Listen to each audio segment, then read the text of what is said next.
It's the DC Crossover Podcast with your hosts, Mike Cerrone and Ben Simpson.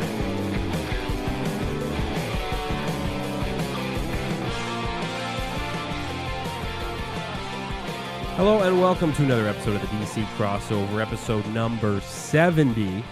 Whether you're enjoying us live on The Contender here at noon Eastern Time on thecontender.com, that's Contender with a K, or if you're checking us out on iTunes, Spotify, Anchor, wherever you listen to the show, we appreciate it. Follow the show on Twitter at the DC Crossover for myself, and follow Mike at Cerrone16. That is Mike Cerrone. I am Ben Simpson. Packed show today. I mean, we have so much to talk about on this episode. There's so many things going on DC sports-wise right now. It's funny. The past couple of weeks, we've done, food drafts and food taste tests and all this stuff because we've had to fill some time because it's been only baseball. But, Mike, we've got Washington Nationals talk. We do have some baseball talk to get into today. We'll recap some of the All-Star game and Home Run Derby stuff. We'll talk a little bit about the most recent losses to San Diego. And then today's game, as we're recording this on Sunday, the Nats are currently leading right now. We'll see. We'll touch briefly on the MLB draft. I'm just going to shout out some of the draft picks and kind of how the Nats did as a whole. We're going to get into the Washington Wizards, who named a new head coach. We're going to get into the Caps and their protection. I mean, it's crazy. And we wanted to even start getting into some Washington football team talk, and we don't even have time to do that today. So it is bananas. And usually we spend the first 15 minutes learning about what Mike did this previous week. But, Mike, we don't have the time to get into your previous week, even though I know you've had a busy time. Busy time? I don't know if it's so busy. To be honest with you, I just didn't really have any motivation to do anything. To be honest with you, I mean, I've wanted to go to the gym now for so long because the problem is going to the gym is basically starting to go back is the hardest part, as you know. So that's the biggest thing for me. Getting back into the routine. Yeah, exactly. For sure. So I've been in a routine for, pre-COVID, I was flying. I was motoring through. I mean, I lost at that point, I might have lost 40 pounds at that point, and I was just going after it. And then COVID happened, and I was trying to figure out ways that I could. I mean, I went down to the local middle school, and I was running around the track and different stuff like that, which I hate doing. But obviously through school, and then when we returned to school, returned to teaching, I should say. In person and all that kind of stuff. Then we had different schedules and everything's been crazy. So the last month I've been all right, I got weddings to go to soon. I got this, I got that. I need to get back after it. And I've just been so lazy. I mean, literally, I texted you a picture, or not a picture. I texted you that I got Manhattan pizza the other day. And it was just great choice. It was just not, I'm just not proud of myself over the last 2 weeks. It's summertime, man. It's tough. It makes you want to eat and drink and all the good stuff. But tomorrow starts, man. Tomorrow is a brand new day and a chance for you to start the routine. And we do want to remind you folks that actually not remind you, we're going to tell you that we will be, depending on when you're listening to this, we will be live on The Contender 7 to 9 p.m. this Tuesday. So we're recording this on Sunday, the 18th. We'll be on Tuesday, the 20th, from 7 to 9 p.m. We'll be live. So we'll have the ability to take phone calls, and we'll have a 2-hour show instead of our 1-hour podcast. And it's going to be a lot of fun. I mean, it takes us back to the old WGMU days when we did a 2-hour show on the airwaves there at George Mason University. And then we even did the Caps postgame in the playoffs when they got eliminated. We did an hour-long postgame show on The Contender not too long ago. So it's going to be a lot of fun. So, check us out on Twitter. We'll throw out the number. Follow The Contender. Again, that's The Contender with a K. And we'll be streaming live. So we're going to get into a lot of stuff today, but things that we would like to talk more about, we'll get into that more on Tuesday. We may even have an interview here and there. It's going to be fun. We may even bring in, it is our show, so we may even do something food-related. We'll see. But so much to talk about on this episode. But I wanted to start off, obviously, acknowledging the crazy events of the other day here locally in the district. Of course, you would know about this, and even really nationwide, you probably heard about this story, the shooting outside of Nationals Park. And we just want to briefly touch on this because it is a gigantic piece of news here in the district. If you, for some reason, don't know what happened. Basically, in the 6th inning the other day on Saturday, there were some loud bangs after the bottom of the 6th inning. This turned out to be a shootout in the street outside of the stadium between two cars, and 3 people were injured, one of them actually being a female fan of the team. And the fan is expected to recover. There were no deaths, thank God, just some injuries. I believe one of the vehicles has been recovered to this point. And I wanted to say, I mean, it's just absolutely insane because I was watching this game live on TV, and it was a situation where I believe they were ready to go to break because it was the third out. They're ready to go to break, and you see the team walking off the field. The commercial music starts playing, things like that. And next thing you know, Dan Kolko is telling us, the fans. He's like, I don't know what's going on. The fans are he said streaming it on the out of the stadium right now. He said, like, I don't know what's going on. The fans are streaming out of the stadium right now. There's a situation happening. We have no idea what's going on. I can't remember if they went to commercial, then quickly came back and said that, or if it all happened at the same time. It's kind of a blur because it was such a crazy night. But it was a situation where Dan Kolko and FP come back on, and he's like, yeah, there's something going on. We have no idea what's happening. There's something going on. Fans are going all over the place. We see them streaming out of the stadium. And I think Dan even said on the broadcast, me and FP are sitting on the floor of the broadcast booth right now because they probably were like, hey, we don't know what's going on. Somebody said something about a shooter. Like, we're obviously not going to be in the view of any shooter. So it was a crazy scene to watch on TV. And then when you go to Twitter, it's even a crazier scene. I mean, the tweets were going all over the place. I kept refreshing nonstop on the game feed on Twitter, and I was there with my wife, and we were like, "What the heck's going on?" And then it turned out that the shooter, luckily, I mean, this whole situation was terrible, but luckily the shooter was not inside Nats Park.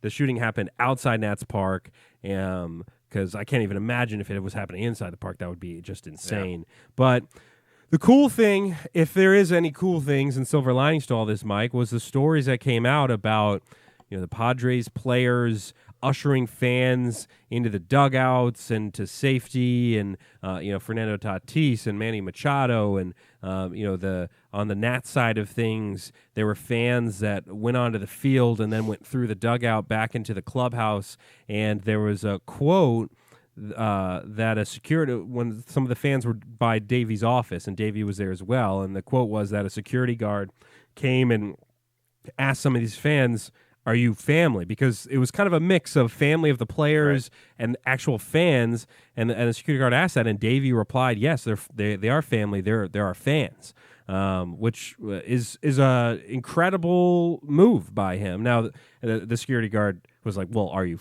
family of the players? And they said no, so he ushered them out to safety a different way. But to hear your manager because act like that and really that protective nature of the fans of the team, it was just really incredible. Right. To hear that story and hear the stories of the Padres players doing kind of the same thing. And I think if there's a shining light through this, it is that these are people. I mean, a lot of time athletes are people we look up to and kids look up to. And, sometimes they let you down and do bad things. And other times they live that part and understand their role as being in the spotlight, that, hey, you need to be that idol for these kids. And some of these players really proved that the other day, is that, hey, there's a good reason why these players are idolized, and not only for their abilities on the field, but off the field as well. And they really showed their true character. So the stories that came out, Mike, were just really unbelievable after these events. It was crazy. Yeah, and that's the thing, is that you mentioned that on the broadcast they actually didn't go to break, or they might have gone to break. You kind of like forgot there, but at the same time, it was probably a nut house, because when you think about it, they're not going to say, oh, we're going to go to commercial, then we're going to come back from commercial, then we're going to update you what's happening. It's like, I think they just wanted to see, like, what's happening. Let's keep it on the air so everyone knows, because they probably would have, thought that people were watching at home, and if someone like you was on Twitter and you're like, what the hell is going on right now? Yeah. All of a sudden you're like, getting out of commercial. It's like, that's the biggest thing, is I didn't hear that part. I didn't see that part either, because of the sole fact that The only thing I saw on Twitter was when Dan Kolko was going to break, and then you heard the right. You could hear the gunshot sounds on the broadcast, which was crazy. I mean, it was.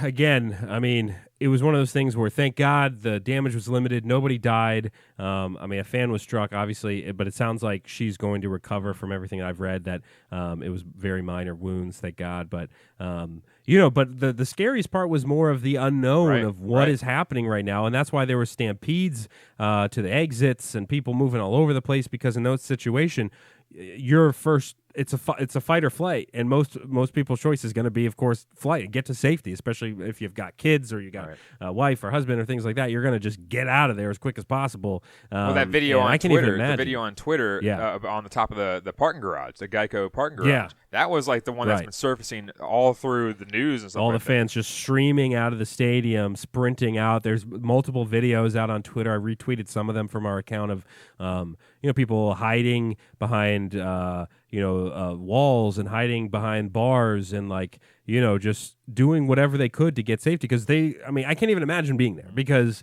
it was a scene where you just don't know what's going on. Right. We're getting updates on Twitter and things like that, but you're there in person, you don't know what's going on, and they're trying to. And from my understanding, the emergency personnel there and the staff there, they did the best that they could in that situation. There was some confusion at the beginning because they were letting fans leave the stadium, and then they were telling them, hey, no, stay in the stadium because the situation's outside. So there was some confusion there, but I can't even really fault anybody that much, because it was just such a wild scene and situation. And luckily, again, the damage was very limited to just a few folks, and two of the people were people that were involved in the shootout. There were people in the cars where things were going on. So it was just one person that was kind of a bystander that was struck. But it was crazy. Yeah, and that's the thing too when you look at it from a distance, is that first of all, I had a lot of people texting me last night.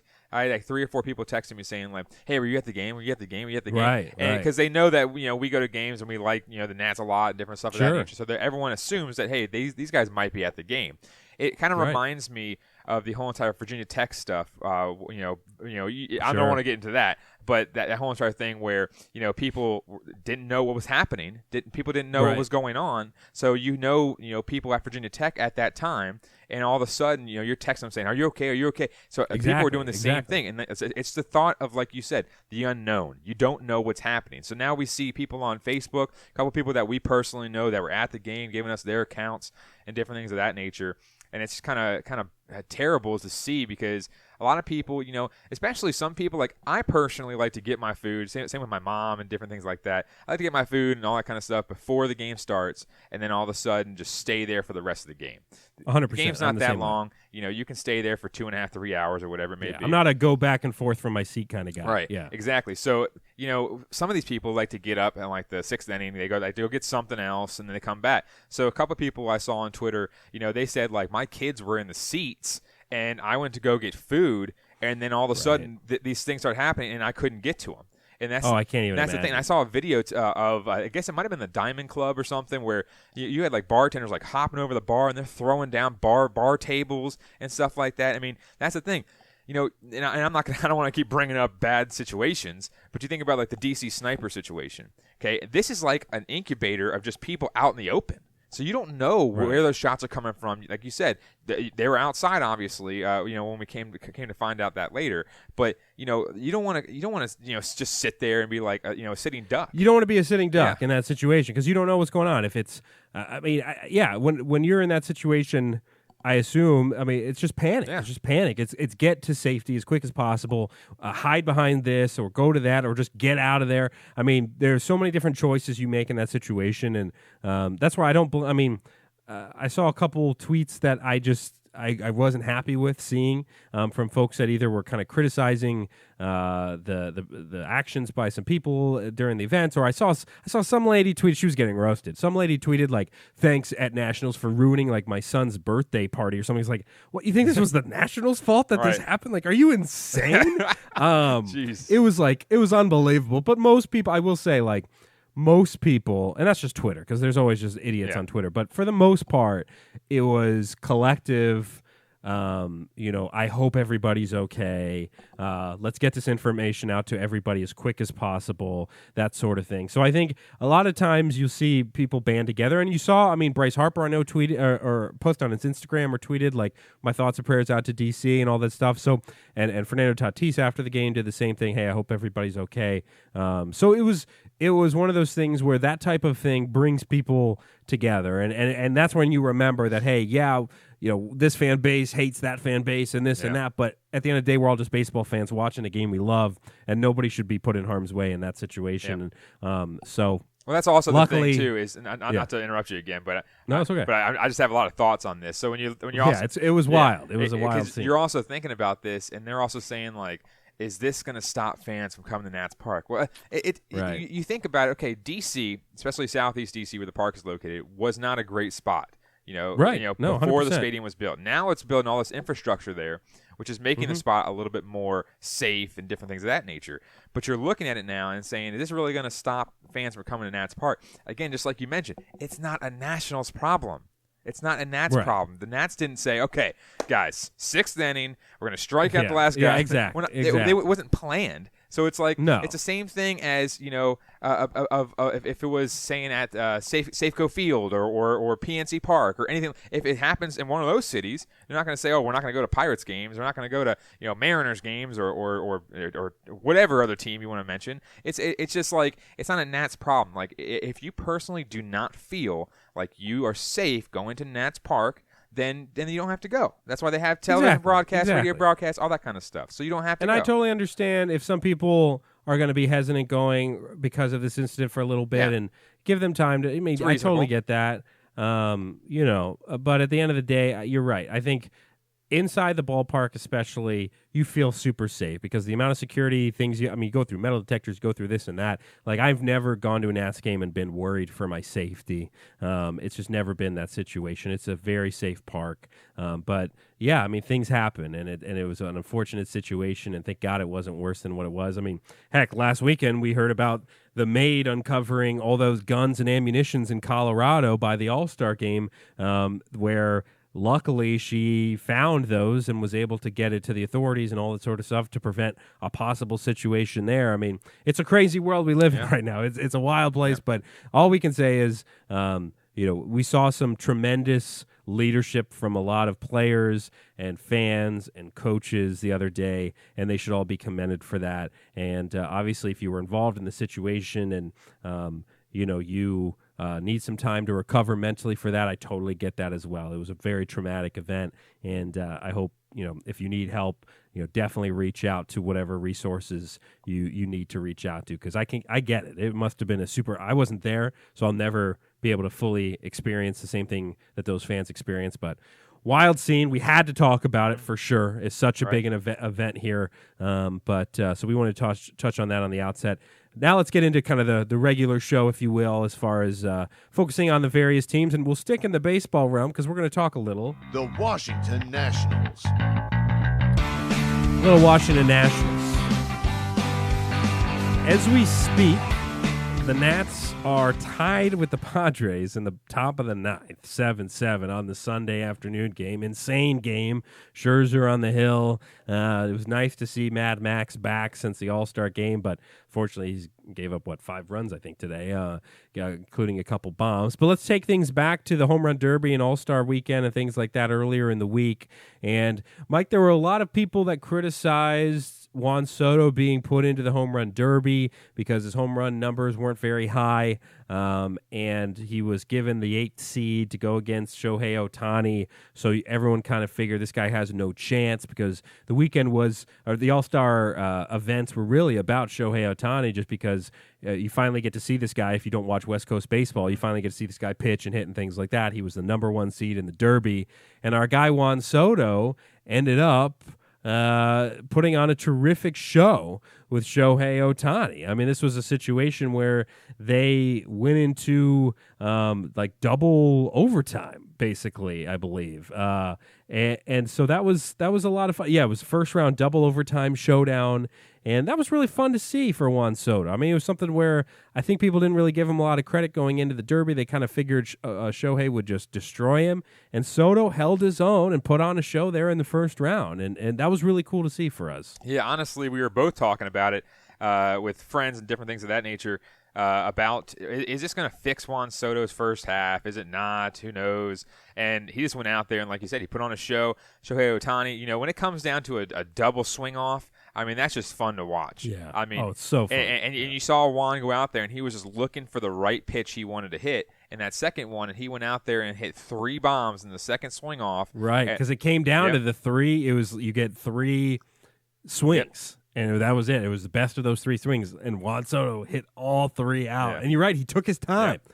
Because Shohei immediately hit the first ball that he saw or something like that, and he grounded it out. So it was over. But you could tell Juan Soto was like, I'm going to win this round no matter what. Right. I'm going to take 20 pitches if I have to. Meanwhile, Kevin Long's throwing 2 seamers away and sliders and things like that to him.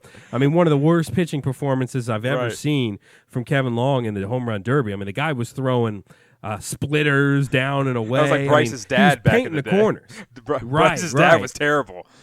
Oh, it was bad, and that's a big part of it. I mean, people forget that, these guys are the ones swinging and hitting the ball 450 feet, but you saw I forget the guy who's pitched for Pete Alonso, but you saw that guy was throwing meatball after meatball after meatball. Pete Alonso was just teeing off every time.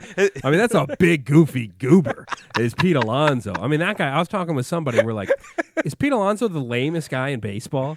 And the answer is yes, but the guy can mash. Look, the guy won the home run derby, the second home run derby in a row. The guy just crushes bombs. He's the goofiest, I'm going to say lamest guy in the MLB, but hey, he can crush. It's unbelievable. Well, that's why I picked him, because he, like you said, he's just a huge dude that just wants to hit bombs, and that's all he wants to do. He just wants to mash. And imagine him being remember that Jason Worth video when he was playing some amateur baseball or something like that, just cracked a home run. I do remember that. That's like Pete Alonso in 15 years when he's like, all right, guys, I'm retired. I'm gonna go out here and play slow pitch softball, and half the people on the field aren't gonna know who I am because they're from some IT company doing a company a team building thing, and I come out there and I hit a 480-yard or 480-foot softball pitch. That's just like the home run derby, like my pitcher used to do when I was in the home run derby. The guy, literally, that guy was.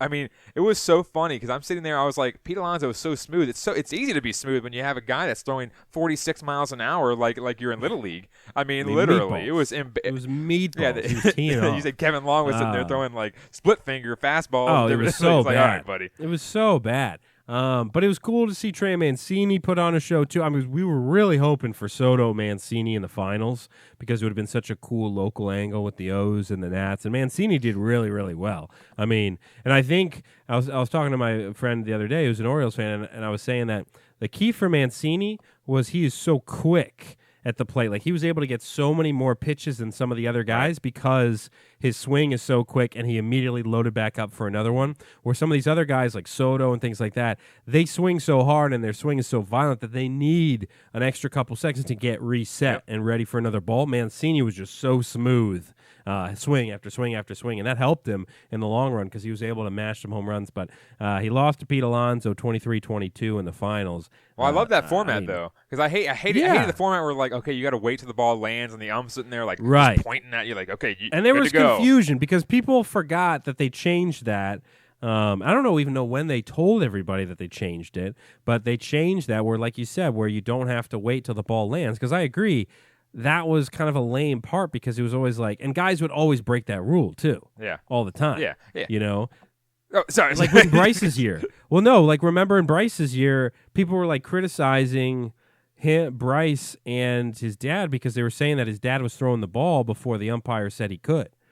You know? Right, and that's the thing is in that situation, like I said, you're sitting there and the umps are sitting there like telling them to hold on and stuff like that, like giving them the palm and saying, hey, just hold on a second, the ball's still in the air, and it's like that was just not fun. Like everyone wants to see you go out there and hit bombs. They don't want to see you hit 7 home runs in 3 minutes. Like you want to see someone hit 37 home runs in 3 minutes. That's the whole point of the home run derby. You don't want to sit there and this is the rules like that. No, like you said, Trey Mancini's sitting there just cracking home runs left and right and saying, okay, that one's gone. Just pitch me another, keep going. And then you have Juan Soto doing his little shuffle thing a little bit here and there. Just, a little shuffle. Yeah. We got a little shuffle for sure. So that's the thing. I just like that format a lot better because you can see a lot more bombs being thrown. I'm with you, and the criticisms are around like the fact that we didn't really get to know the distances for the home run balls in the moment. So it was something where like guys are teeing off and we see that the ball's going far, but we're not getting any measurements. Like we're not getting on the spot measurements, which you got to think with the technology we have nowadays, they have to be able to track those balls immediately, even if it's in a derby and balls are flying all over. I feel like that has to happen. So ESPN, who is broadcasting the derby, they got to get somebody on that, IT company to get them the technology that they can track ball after ball, and that way we can get those distances because, like, that was everybody's complaint. And it was also the camera work was pretty bad because there were so many swings happening. The cameras keep panning back and forth between, like, there goes the ball, there goes the player, there goes the ball, there goes the player. Sometimes they were late here and there. They got to maybe they split screen or something. I mean, they got to figure something out. Right. Because they did have, the broadcast itself wasn't great for the Derby, I will say. But the players put on a show. It was a great Derby. Yeah. It really was. I think it was one of the best. I would actually like a little bit of a behind the plate action too. That would be cool to see. Sure. Like, I'm with you. To obviously have the lights she's shining down. You can see the ball just flying, and all of a sudden get the track man that golf has. Yeah. Where they have the shot behind the golfer and you watch the line of the ball. Right. Get that same technology. I mean, you got to be able to get that. You got to do something. For baseball. I mean, it's not that hard to get. I mean, no. I mean, we get a billion camera angles during the game when guys hit bombs. So yeah, there's just a couple little tweaks here and there, but overall it was pretty good. And it made me think as far as. And by the way, in the game itself, we did have some Nats play. I mean, Turner went 0 for 2, didn't do much. Soto walked a couple times. Scherzer started the game, which was awesome. Didn't allow a hit and did get a strikeout, which was cool. But it got me thinking. I was curious. So I've got 5 All-Star events. And I didn't include an NFL one because nobody really cares about the Pro Bowl stuff. But people barely care about the NHL skills competition for the NHL All-Star game. But I've got 5 here, and I'm interested to hear your ranking. So we've got, and I'll give you mine. So we got the Home Run Derby, the Slam Dunk Contest, the 3-Point Contest, the NHL Skills Competition, and the NBA Skills Competition.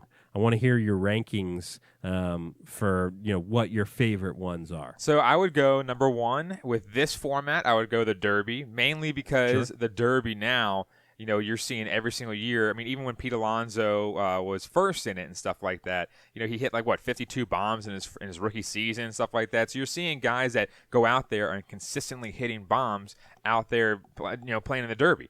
As opposed to the dunk contest, which the dunk contest is going to be my last one, because the dunk contest is just boring because you have not even 6th men, you have 12th men coming out there, and they're from some rain, like the Milwaukee Bucks, like water boys out there, doing it, and you're just, that's fair. You're sitting there, it's like, okay, let's be honest here, this is not even fun because they're doing the same dunks every single year. It's like there's no creativity. I think the last creativity person was Dwight Howard, when he brought out a second hoop that was 12 feet high and all that kind of stuff. I don't know. I think Levine and Gordon put on a show when they did it, but that was probably the last really good one. And that was 3 or 4 years ago. And then surprisingly, my second one would be the NHL Skills Competition. I actually really like that one because of the sole fact that if you saw, a handful of years ago, Nicholas Backstrom from the Capitals was in it, and he was literally scoring on these little goals that were maybe foot wide. And literally, how hard it is to do something like that. No, I can't even imagine. Yeah, seriously, it's a foot wide, and they're throwing the pucks from maybe 30 yards away or something. And he was he made 4 in a row.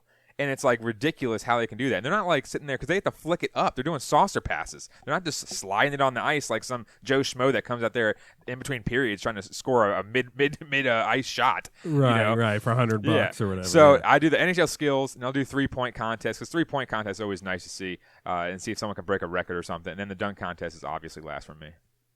Yeah, and then where do you put the NBA skills? Oh, I didn't even see that one on there. Okay, the NBA skills competition. I think it's good, but it's so lame. Like the skills are like, okay, you got 3 cones out here. It's like they're in PE.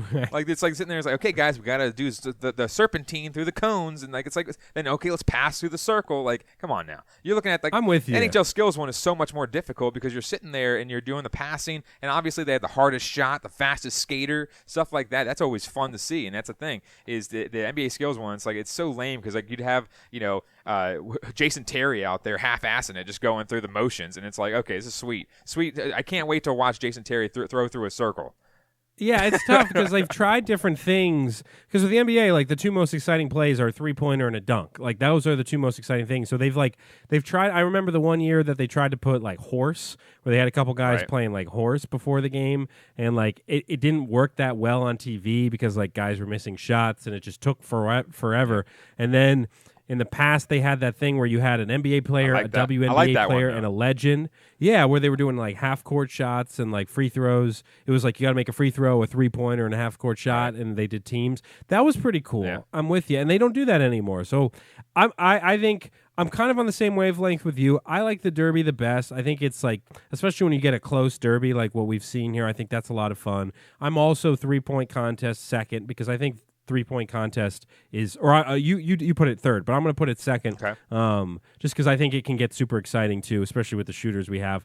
I mean, for me, I don't hate the dunk contest. I mean, I totally get your criticism of the dunk contest. I agree with you that if they could get some more stars in there, I think it would be so much better. So I'm going to put it maybe third for me, and then I'll go, NHL skills and NBA skills somewhere there towards the bottom because I'm with you. I think it's so cool to see the guys use their skills, a skill that like only a certain percentage of people on the planet can do these things that these guys are doing. Maybe not on the NBA side. On the NHL side, yeah. NBA guys, yeah, we could all run around cones and make layups and shoot threes. Like that's not a hard thing to do. You got to pass it through that thing. I mean, it looks like a carnival That's game. what I'm saying. It's like they're passing it through a hula hoop. And it's embarrassing when the guys don't do it. It's like, come on, dude. You're an NBA player. Like you're like Chris Paul's doing it, and Chris Paul's missing like the not getting the ball through the hole. It's like, come on, dude. You're Chris Paul. You got to be able to do it. So yeah, NBA skills competition. I think I'll put last then because I think it is lame. I think they can figure out a way to revamp that and improve it. If you guys have your own opinions and thoughts, feel free to tweet us at the DC Crossover. We'll probably talk about it, maybe take some calls on it on Tuesday. We'll see. Last thing on the Nats I want to touch on, because we'll get into the San Diego series probably on Tuesday, because we just there's so much to talk about for the other sports. But MLB draft, just want to mention the Nats did have 20 picks in this year's draft. They finished with 4 outfielders, 2 first basemen, 1 second baseman, 1 shortstop, 2 catchers, 6 right-handed pitchers, and 4 left-handed pitchers. So they technically split. They had 10 position players and 10 pitchers. 14 players were from 4-year colleges. They picked 2 junior college players and 4 players from the prep school ranks. The deadline to sign the draft picks is 5 p.m. on Sunday, August 1st. And, I mean, the biggest name as far as in the picks was the initial pick, the Brady House pick. That was the one where, he's initially a third baseman. They're saying he's probably going to be able to transition to third base at some point. He was initially shortstop, and they were going to talk about moving him to third base. Wow, it's a big transition. He's initially third baseman, and they're going to move him to third baseman. It's kind of a wild thing. Now, he was a shortstop. They're going to probably move him eventually to third base, and so that'll be interesting to see his development. And just a bunch of new names for us to kind of get familiar with and see in the minors. The biggest other thing was the fact that they picked Darren Baker, who's the son of Dusty Baker, which was kind of an interesting thing as well. But maybe we'll have a draft expert on at some point and talk a little NBA draft stuff, but or NBA draft, MLB draft. There's so many sports things we got to talk about. My mind's all over the place. Let's move away from the baseball field and over to the hardwood. The Washington Wizards. So, Michael, the Washington Wizards, we have a new head coach. Scott Brooks' era, we know, is over.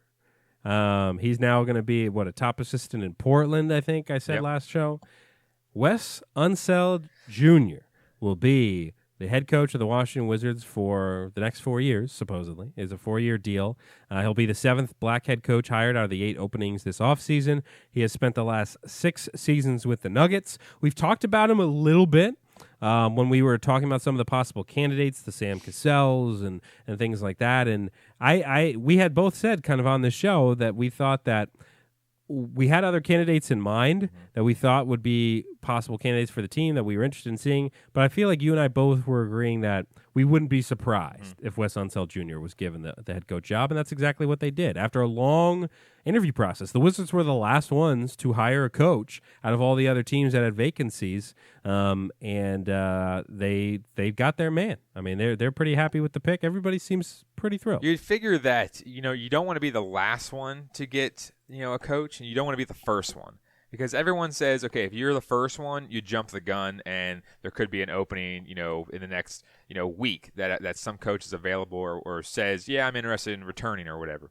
You don't want to be the last one either, in my opinion, because obviously you got Wes Unseld Jr., and I think they maybe were knowing that this was going to happen, and maybe it's a marketing ploy or something like that for them to say, like, hey, we want to be the last guys to get a coach, and now everyone's talking about our coach instead of whoever else had coaches, the Pelicans and all that kind of stuff.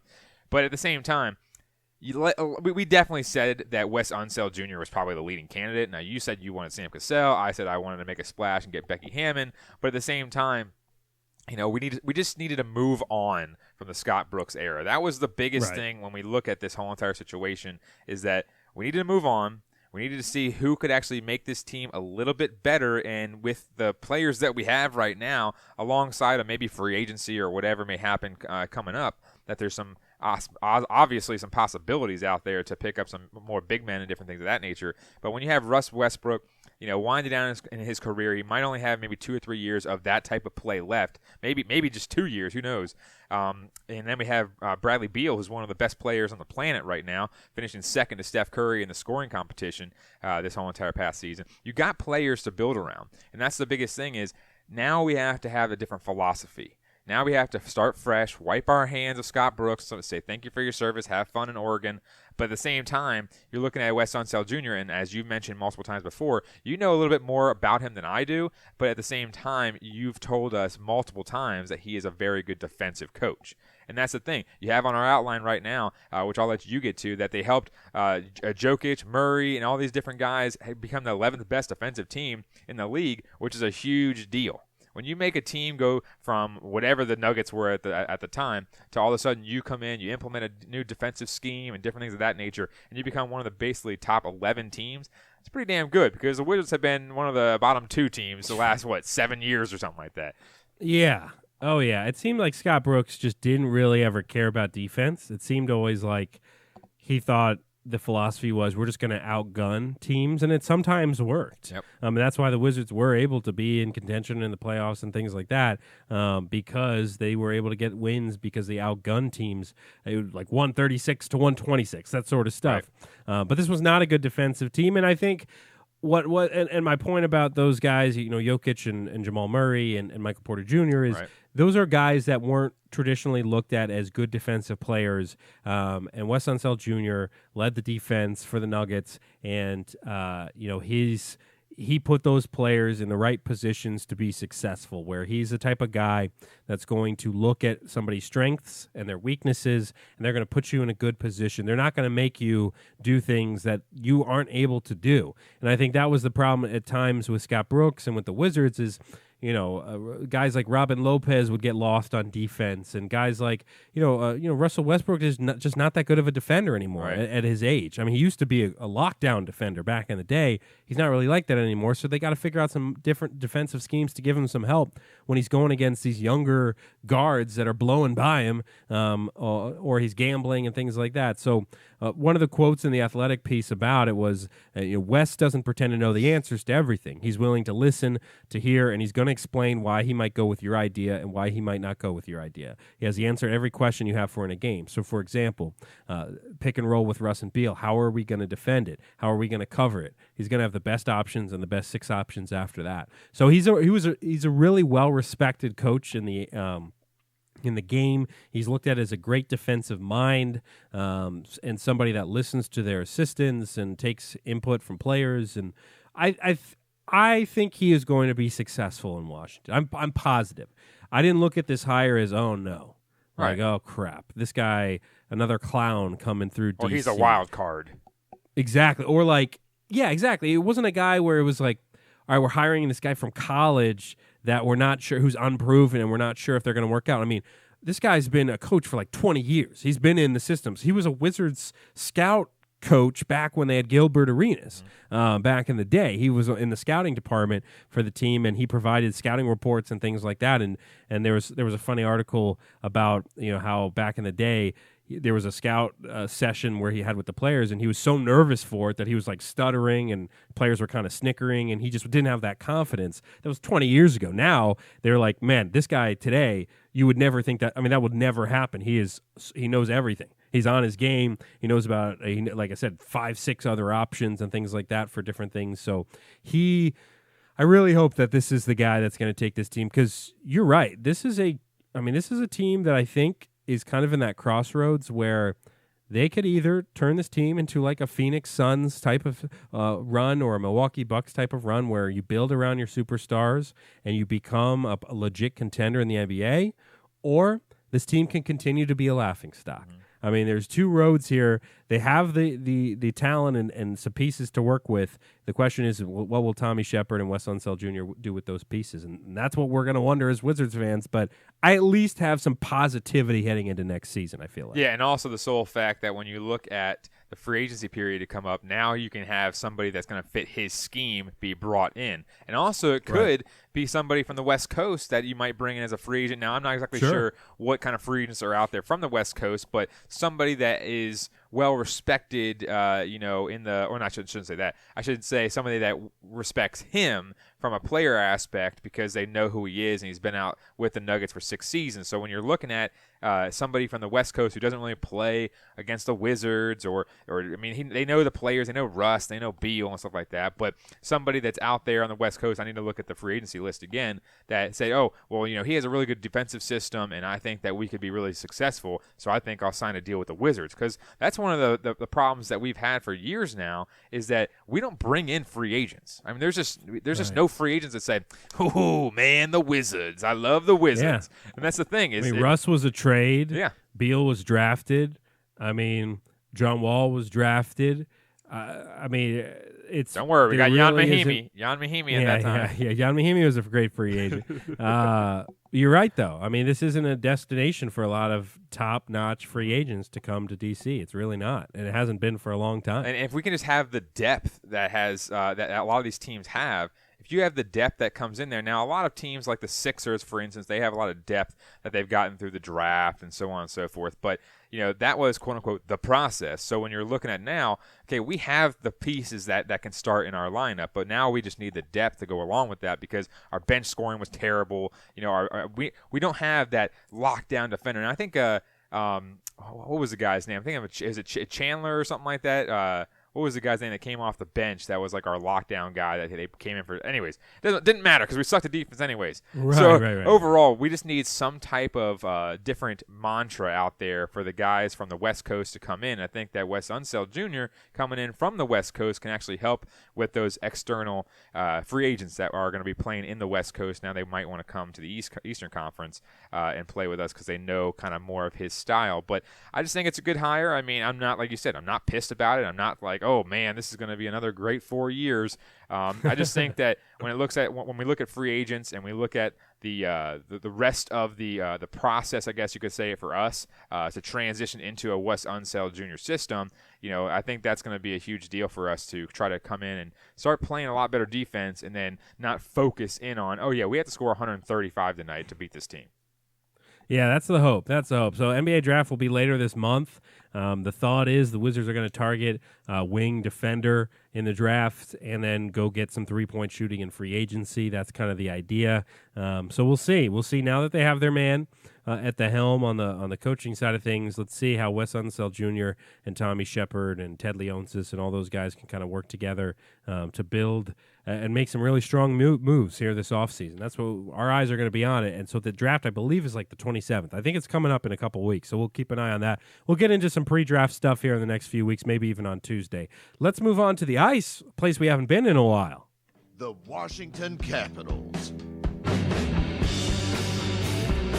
We're talking Caps. By the way, The Nationals just won in walk-off form as we're recording. Alcides Escobar just knocked in Tres Barrera, and the Nationals beat the Padres 8-7. Who are they? That's two guys that you just would not think of on the Washington Nationals. Got it done. But no, we're talking hockey here, actually, for the first time in a while since the Caps have been eliminated, because we're talking expansion draft, Mike, and the list is out. It came out this weekend of the protected players list. We'll run through it real quick, and I want to get your thoughts because you know this area a little bit better than I do.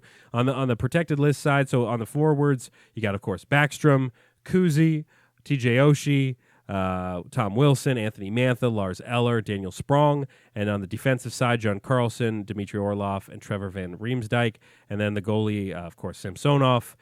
All those guys are on the protected list. Some notable names that are open for choosing if you're the Kraken is Nick Dowd, Carl Hagelin, Hathaway, Connor Sheary, Nick Jensen, Brendan Dillon, Michael Kempney, Justin Schultz, Phoenix Copley, Vitek Vanacek are all names that are thought of as far as like the Kraken might go after one of those guys. Are there any names here on the protected list that surprised you when you first saw it come out? Honestly, I don't think there were really any surprises on there. Now, I didn't really think of Daniel Sprong being there and saying, like, okay, we're going to go with Daniel Sprong as one of our protected guys. But the thing about it is that the last about month or so, he just, lit it up. I mean, remember when he subbed in for Ovi when Ovi got hurt for the first time in like 20 years? He came out there and scored like 6 goals in 7 games. So when you know that somebody's out there, and I believe he was on the Pens for a few years, and then now we have him. That's basically what the Caps mantra is: hey, let's go get all the Pens players and just bring them out here. But I think he was on the Pens for a while, and he didn't really get too much playing time there. So he comes over here, he subs in for Ovi that one time, and basically took his opportunity and ran with it, or skated with it, I should say. And then you look at him right now as being a protected player because they think that, hey, he's not going to take up a lot of salary cap space. Now I'm looking at it right now.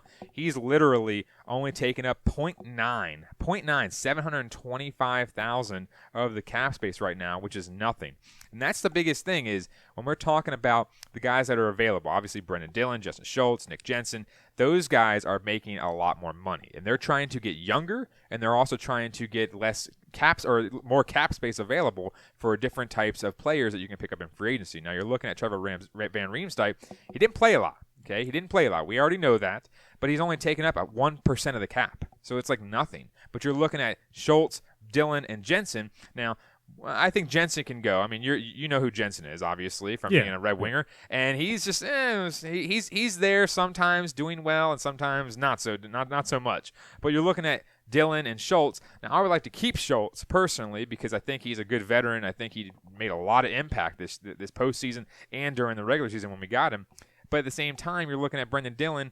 He's done all right as well. I think he's actually coming to his own since being traded from the Stars over here. But both of those two guys are getting paid $4 million each. It's a pretty big cap space when you look at someone like Dmitry Orlov, who is a better player than both of those guys, only getting paid $5 million. So I think the biggest thing when you look at it is Brendan Dillon. I think if you're looking at somebody that might need to go, Brendan Dillon might be the one guy because he is signed through 2023-24, and he's getting $4 million each season. And Justin Schultz, who's 31, he's not old by any means, but he's only an unrestricted free agent after this season. So when you look at that, if he can come out there and say, okay, we're going to save Justin Schultz and then maybe re-sign him for maybe a little bit less money, maybe another $500,000 off that thing, and maybe sign him for 2 or 3 more years, that'll be a good sign. But I don't know how, because he's not going to get John Carlson money. Let's be honest here. He's not a first liner.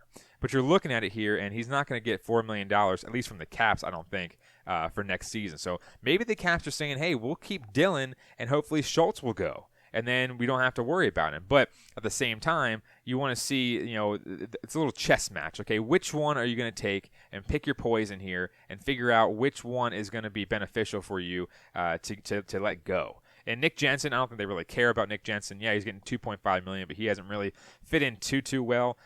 But you're looking at all the other players. There's not really any other one that stands out too much. I mean, Connor Sheary's a really good young player. He's 29 years old, only getting $1.5 million. He could be an easy fill-in there for the third line, fourth line, something like that.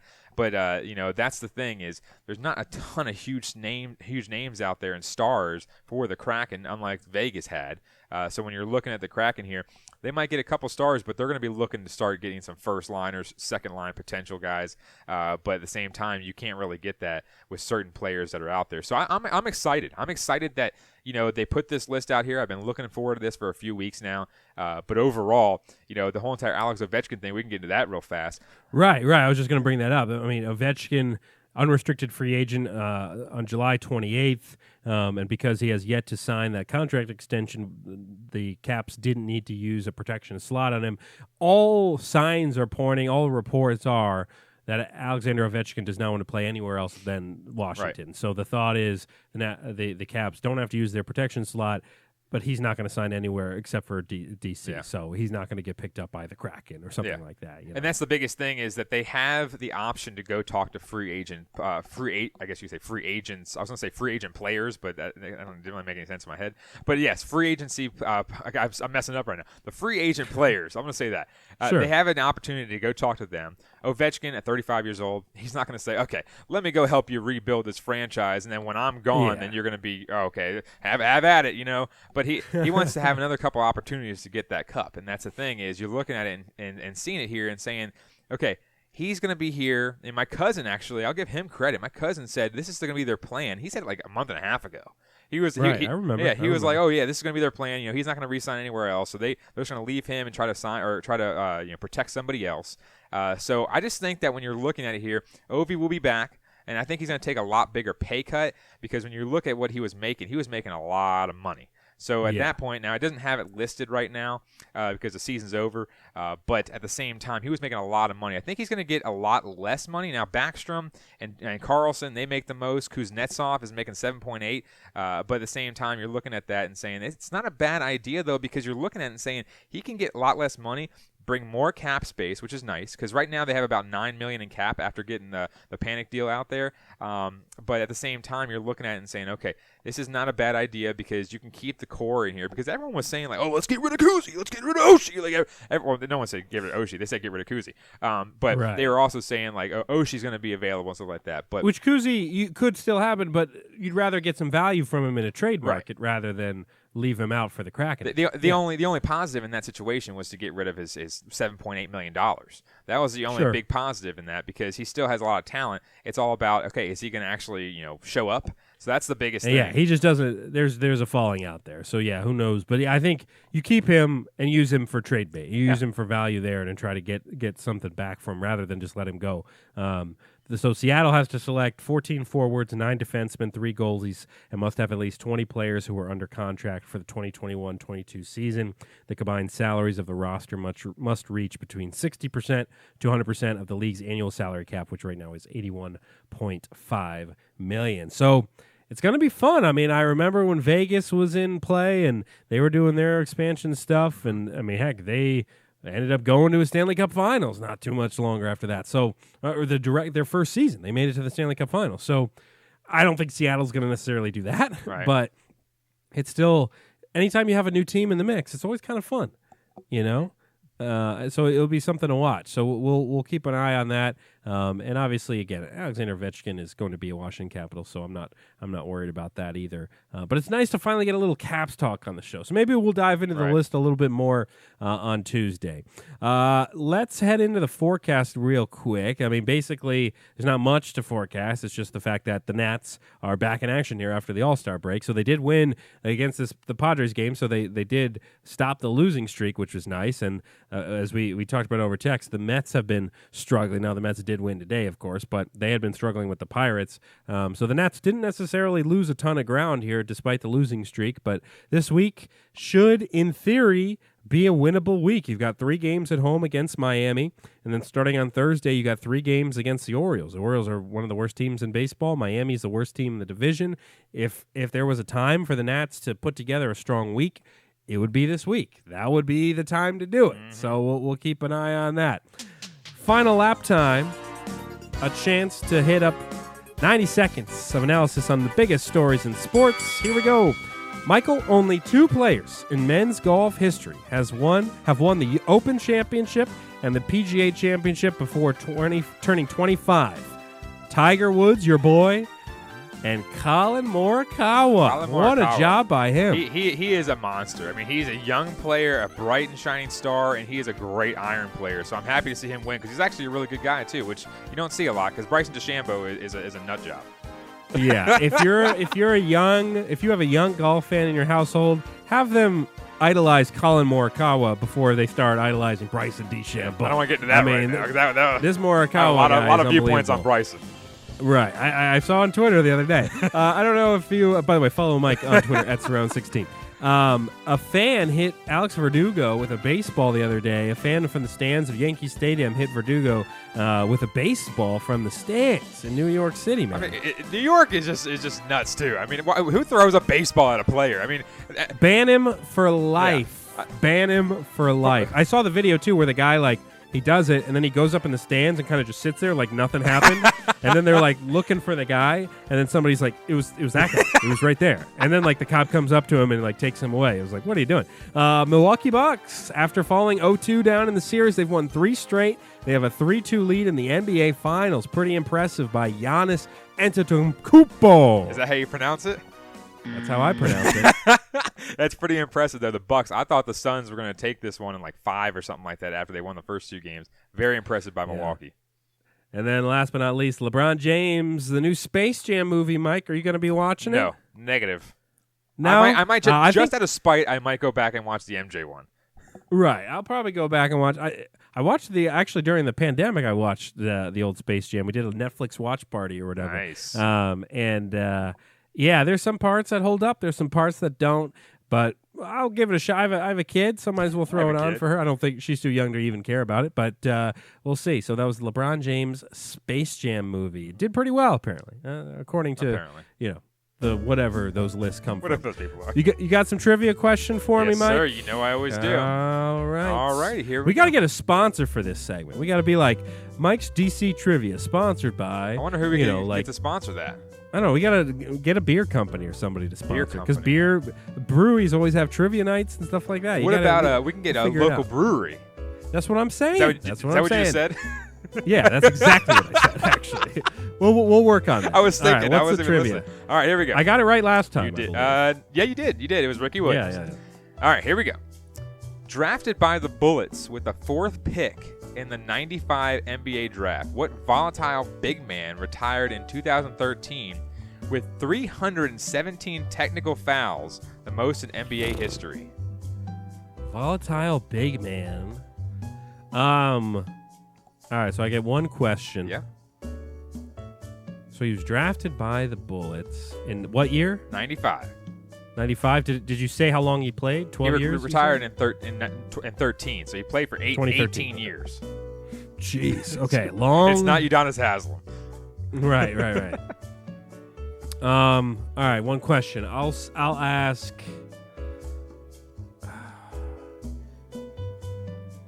Am I allowed to ask what team he finished with? The final team he played on? I'm trying to. Or do you not know? Well, I think I do know, but I can tell you which team he played for the most. Okay. I think that might be a better thing. The Pistons. Oh, so it's Rasheed Wallace. Oh, okay. That's who I thought. I thought it was going to be. But I didn't know he was drafted by the Bullets, because you think of Rasheed Wallace because he played in Portland for all those years before he went to the Pistons. Did he play for the Pistons the most? I don't know if he played with the Pistons the most. Damn. I think he played the most in Portland. I gave it away then. That's all right, but no, I had Rasheed Wallace on the mind. Yeah. So no, you didn't. I don't think that you didn't give me the answer there.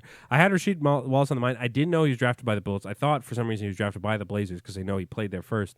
Because he was part of they used to call it the Jail Blazers back in the day, because him and Zach Randolph and all these guys kept getting in trouble, right. And it was a bad scene for a time there. But all right, shout out to Rasheed Wallace. That guy, he would get texts 317 every other technicals. Game. Oh yeah, the refs hated him. He hated the refs. It was a wild How time. do you have that many technicals? That's a lot. That's a lot of technicals. It's insane. It's insane. The money line here. Mike had a 1-1 week. Solid week for you. I had an 0-2 week. Not a good week for me. So I dropped down to 13-17. Of course, I picked the game where the Nats get scored 25 runs against or whatever. Right. But you're still over 500, 16-14, so still not bad for you.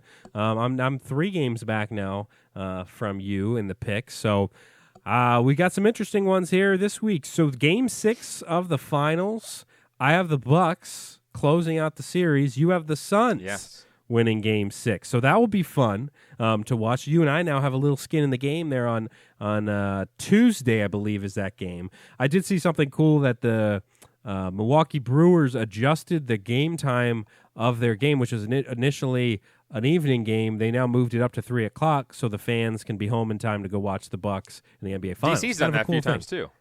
Yeah, I like that. I like that when the teams kind of have that interaction. I mean, back when the Caps and the Nats were both like making their World Series runs and Stanley Cup runs, it was so cool to see the teams interact and like go to each other's games and stuff. That was awesome. My upset pick. So the Orioles and the Nats series starts on Friday. The pitching matchups haven't been announced or anything like that, but I'm just saying it right off the bat. Orioles over the Nats on Friday. I say Game 1. Orioles, because the Nats have the day off on Thursday, I'm going to say they go into Friday, they get punked in the first game of the series. Now, I assume the Nats are going to win Saturday and Sunday and things like that, but I think that first night, it's probably going to be like Eric Fetty on the mound, and he's going to give up 7 runs to a terrible Orioles team. Orioles over Nats on Friday. That's my upset pick. That's the funny thing is I texted you about this too. Now, I'm not exactly sure if the final score was the same thing as we looked at. Now, did the Pirates beat the Mets today?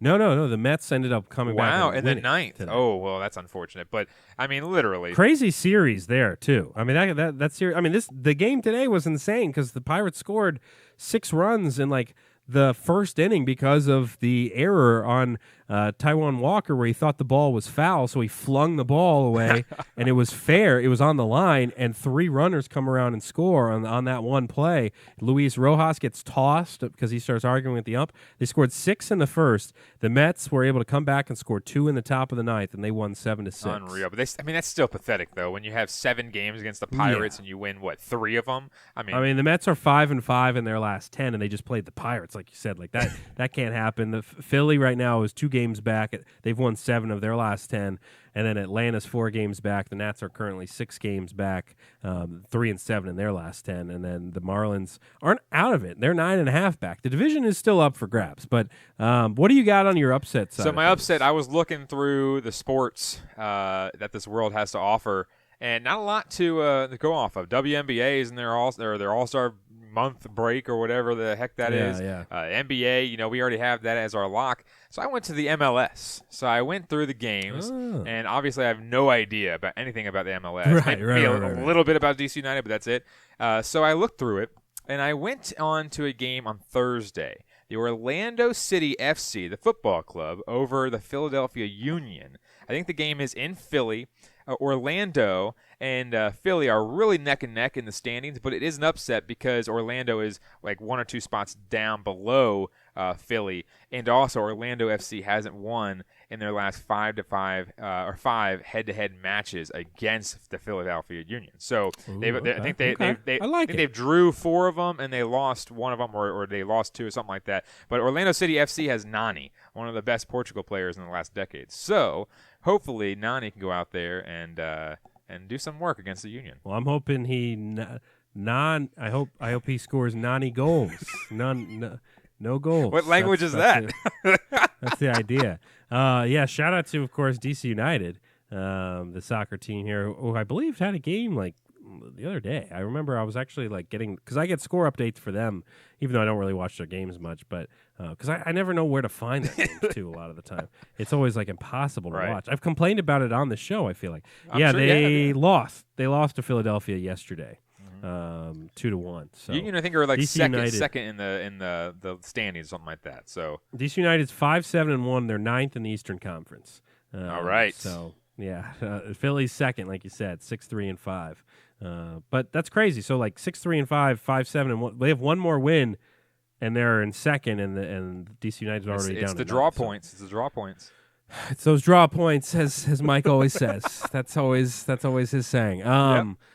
So we want to remind you folks, on Tuesday night, you're not doing anything. It's a weeknight. There's not much going on. Go ahead and flip on. Go put the Nats game on the TV, mute it, and then flip on the contender.com. That's Contender with a K, either on your phone or on your computer, tablet, whatever. And you listen to your boys, Mike and I, do a 2-hour show, and we'll have calls. So feel free to call in. And all those times you've listened to us in the past and you've wanted to just call us out for dumb stuff that we said, we're going to give you an opportunity to do so, because we'll give out the phone lines and all that good stuff. And we may have a guest come on and talk some sports too. We don't really know that yet. We're still figuring out those details, so I'm not going to promote it yet. But check that out as well. As always, listen to us on the Contender, and look forward to some. We still have some big projects in the works. We just haven't been able to announce them yet. Yeah. Things are moving slow. These people got to get back to us, man. They got to move some stuff around a little bit. Because we do have a possible sponsorship situation going on soon, but we can't really talk about it yet because we haven't heard from anybody. So who knows? Who knows how any of this stuff works? Besides that, Mike, it's a big week for the Nats here. Crunch time. We'll be watching those games. A big week for your MLB The Show team as they enter the playoffs. Yep. I'll be excited for that. I want updates. But you should do a Twitch thing, man. You got to start doing some Twitch. Man, I should do it, but the problem is that I don't really have a good spot to do it. Yeah, that's true. You need to have because the guys that normally do it have they use a PC or whatever, Right. and they play on that. You got to maybe get a monitor for your desk and plug in your Xbox there and try to do it that way. I don't know. I'm not going to help you with this. It might be you should just do it. A few years from down the road when I get a house and stuff like that type thing. True. Yeah. True. So then that will be the same. I'm in the same boat, man. Once we build our studio, well, we've been talking about that for a while now. That we want an actual studio, and we're like, all right, well, once we have money, it'll be great. It'll be great. Follow us on social media at the DC Crossover for myself and the show, and then follow Mike at Cerrone16. Please rate, review, subscribe to the show as always. We appreciate the support there, especially now more than ever because we now have a partnership with Anchor. So please continue to listen to the show on Anchor and support all of the sponsors and all that good stuff.